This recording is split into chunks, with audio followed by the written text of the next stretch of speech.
Hey guys, welcome back to the channel. This is Dino from Away Days with another edition of my 2 cents. I was gonna do this episode right after Arsenal's game with Aston Villa, but I wanted to see how things were gonna go for the rest of the weekend.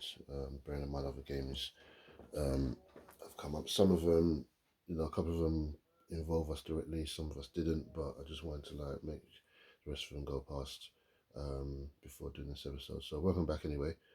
Um, another frustrating one, aggravating one in regards to the game yesterday. Good performance. The boys came out in the first half very strong, but ultimately got punished. Ultimately, in the end, given 2 goals in 8 minutes in the second half, and forced that to be Arsenal 2, Aston Villa 2. We've got, again, with goals coming up. I mean, I don't, it's just another hard one, isn't it? First half came out strong. We were a better team.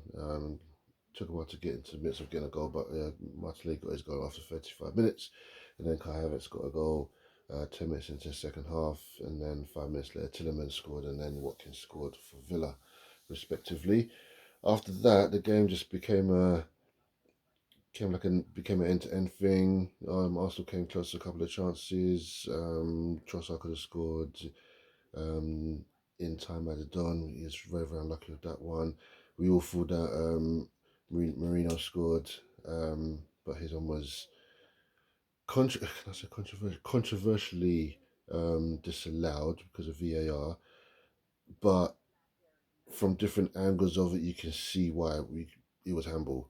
Initially, when I looked at it, it looked like it hit the bottom of his hip, and it missed his arm, and then Havertz's arm, sorry.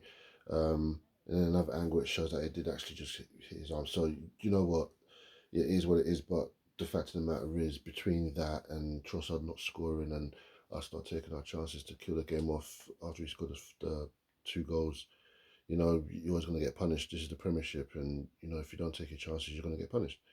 And it's been like that in this league for the last 20 odd years. So 2-0 is not enough. It used to be, back in the day, 2-0 always used to be a scoreline where most teams wouldn't be able to come back from. But the Premiership now has grown, and it's a big thing now. And if you're 2-0 up, you can't just sit back on that, because there's at least 10, 12 teams in the league that can easily peg that back, and Villa's one of them. So I'll give credit to Villa for getting a point, but as an Arsenal fan, I will come and say from what I saw of the game, it was more about us dropping points than Villa gaining. Villa, like I said, I'll give them credit anyway. I'm not going to sit here and say that they played, that they, it was both teams just played end-to-end stuff really, and you know it was more about us dropping 2 points than Villa actually gaining a point. But at the end of the day, like I said, I give credit to where credit's due when it comes to any team. Villa came, they done what they had to do. We all know what they're going to do when they come to the Emirates. They're going to play the ball over the top. They're going to sit back. They've got the players to play on counter attack. Watkins, Bailey, Rams, you name it. They've got the players that can cause problems when they go forward from a counter attacking situation. Tillemans as well. So it is what it is in that regard. But this is another game that we should have won.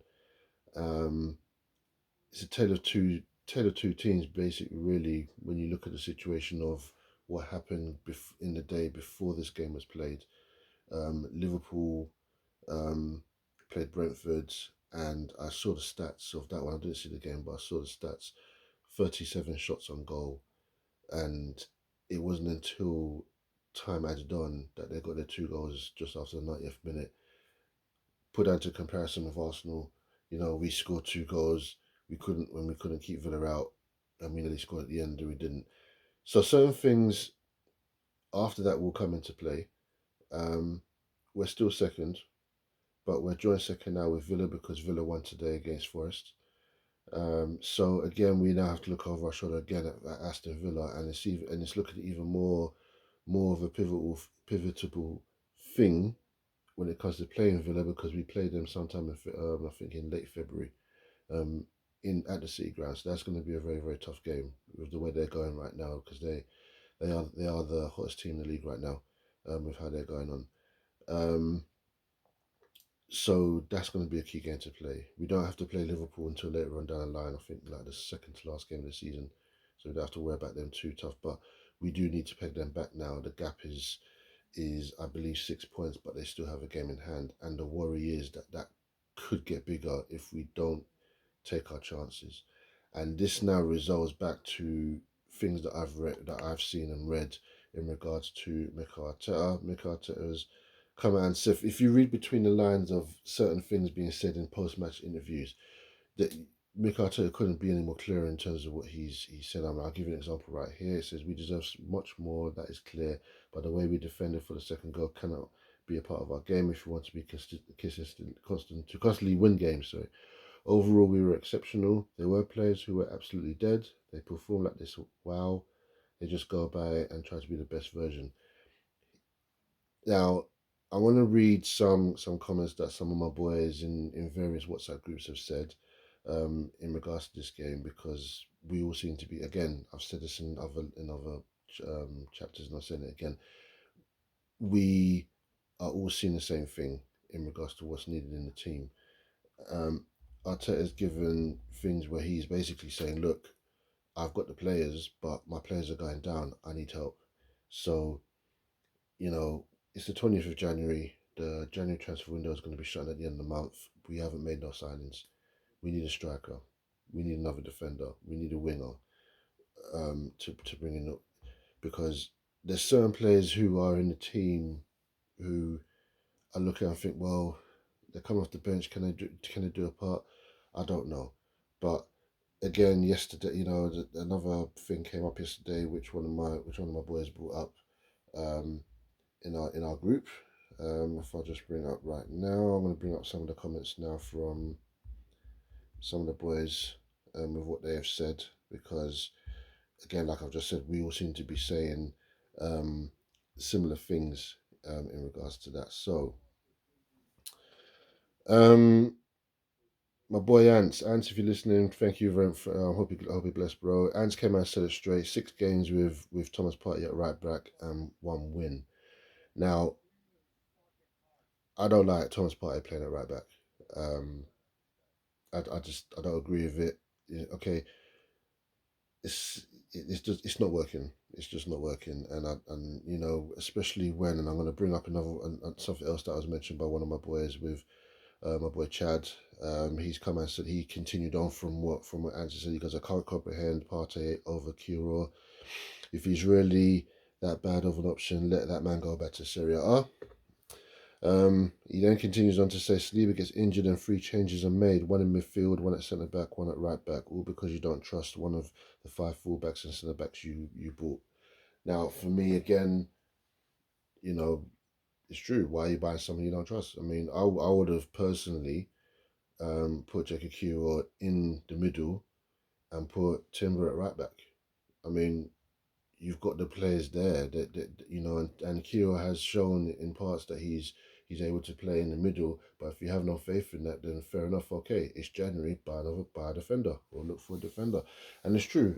I'm not gonna sit here and sugarcoat anything. We're all saying similar things in regards to what we're seeing about Arsenal right now, and I know it's not the end of the world because we are where we are, but it's just frustrating because of the fact that we are dropping points when Liverpool are also dropping points. And it's like I said in a couple of episodes before, if we had taken our chances and won those games, we would actually be level on points to Liverpool now, or maybe ahead, but they would still have the game in hand. We would actually be level pegging with them right now, and that's the frustrating thing. It's not ideal, but we're in a situation where we do need to buy players, and now we're looking at Saliba could be out for a certain amount of time as well. It's not ideal, and like I said, we are in January, and we should be looking at trying to get players in.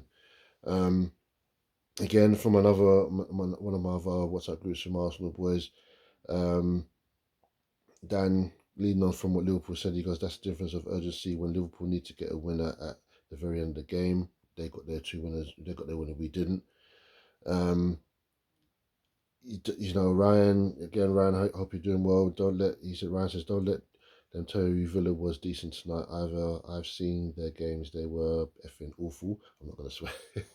They're effing awful tonight. We just can't finish. We just can't finish. He said we can't finish our dinner. That's so I mean, which just shows, which we've been saying, we need a striker.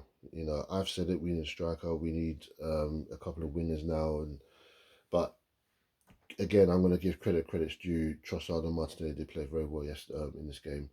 Um, you know, I just we just need someone to be pivotal and clinical to be up front in this team. This, all banter aside, many fans will look at the Arsenal team and say, that as a team full of talent, but there's one piece of the jigsaw missing, and we've all been saying this for the last 2 seasons, where we're saying there's not where is our striker. And I remember 2 years ago when we was kind of playing in the false nine position, and Jesus was injured, and we all said, when Jesus comes back in this formation, he's going to score. We was all saying that Jesus is going to score like 20 goals in the season, but since he's come back, he's not, and he's injured again with an ACL injury, which means he's going to be most likely out for all of this year, of the calendar year. So again, it's January transfer window. We need a striker. We've been linked with players, so we'll see how it goes in that regard. Um, and I just think now it's a time for us to. We just need to buy. We just need to bring in some new additions. It's time. It's time, and like I said, we haven't got that long to go until the window closes. And if we get to a situation where we're still the same team without bringing any additions, then it's going to be a very, very, very long 5 months until the end of the season. But we'll see. We'll see how it goes. We'll see how it goes in that regard. I mean, I've got another stat up here as well, which I saw, um, which again my boy Chad put in our group on WhatsApp. Our record against the top and bottom half teams. Um, we've played 11 on both sides. Now, our record against teams at the top, in the top half: 2 wins, 7 draws, and 2 defeats, 13 points. Against the bottom half, again, played 11, won 10, drawn 1, lost none, 31 points. So it's quite obvious where we're not picking up points now. We're not picking up points against teams in the top half. But yet we was doing this last season and the season before. Now all of a sudden we're struggling. Um, it's we it's like we've sacrificed playing the free flowing football that we can play to sacrifice it for set pieces. Now, don't get me wrong. We should be able to be able we as a club with the team that we have, we should be able to do all of that in one.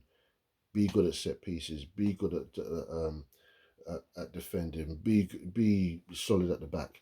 We should be able to do that on all aspects. These boys get paid a lot of money, and I don't want to bring salaries and how much these players get paid a week into things. I want to keep it real and how much work ethic they're putting onto the pitch. I don't want to bring up how much they're getting paid. Um, but again, going back to the game, we just weren't clinical enough. We didn't take our chance at the end, and yeah, it's a bit of pill to swallow. I did want to try and speak to one of my friends, Jamal, who's a Villa fan. I'm going to try and chase him up and see if he can leave a little message for how Villa played as well, and I'll put that on YouTube. Incidentally, if you are watching me on YouTube, I hope you guys are all good. Um, Thank you for tuning in. Yeah, so it's again, yes, it's a bit of Pilgrim, my fellow Arsenal fans. It's a hard one, but we keep going. There's still 16 games to play, so there's plenty of points to pick up. This season's nowhere near over, so I don't want to be hearing anyone saying the season's done, season's over. Blah. No, I'm not saying anything. We've seen, ironically, in the last 2 seasons that nothing's never over, especially if you're far ahead. So I don't want to be hearing anyone say that that the season's done after, and we're only in January. So I don't want to be hearing it. So what does that mean? in terms of the table. So right now Arsenal is still second, but we are joint second now with Forest, who I believe won today against Southampton. I think they won 3-2. Um, both on 44 points, but obviously so Arsenal got the better goal difference. Liverpool are top, 6 points clear on 50 points, but they have got the game in hand, and that game in hand is against Everton, if you all remember. Um, so we're just gonna have to keep on going with what we are doing in that regard as well. If we go back, and then we can see, I'm just gonna quickly bring up as well who we've got next. Let me go up here. Let's see who we have. So, if I go to our fixtures now. So, our next game in the league is next Saturday. We're going to Molineux. We're playing against Wolves. Another team which is struggling a little bit. We should. I think it's very very pivotal. It's very very important that we get a win in that one, because after that we then have a big game against Manchester City on the 2nd of February.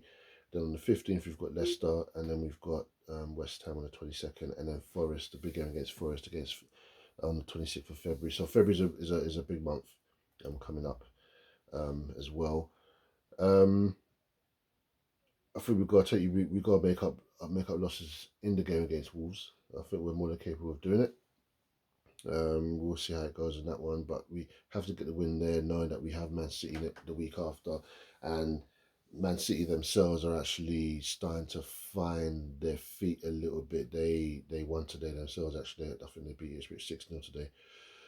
So they're starting to kind of slowly find their feet, and that's going to be a bit of a worry. I don't think they're going to win the league. No, I don't think they'll win it. I think it's going to come down to one of the teams which is already in the top three now. I am putting Forest in there, um, not for Bants and not for the last or anything. I genuinely am putting Forest in this title race now. You can't disregard them. They're playing good football. They've got a lot of threat. You, they've played very very well against against all the teams they've played this season. We've beaten them, yes, but I don't know. Again, we'll see how far we go when we play them in late February. So yeah. But yeah, guys. That is my edition of my 2 cents on away day sports. You're listening and watching Dino on Podbean and on YouTube. Arsenal 2, Aston Villa 2. Hope you guys are all good. Hope you had a good weekend, and I will see you guys on the next one. I'm going to be doing the next one in regards to the NFL and the playoffs. So I'm going to quickly do a couple of uploads for that. So if you're into the NFL and you've been watching the playoffs, do stay tuned for that one. But until then, I'm Dino. This is Away Days. I'll see you on the next one.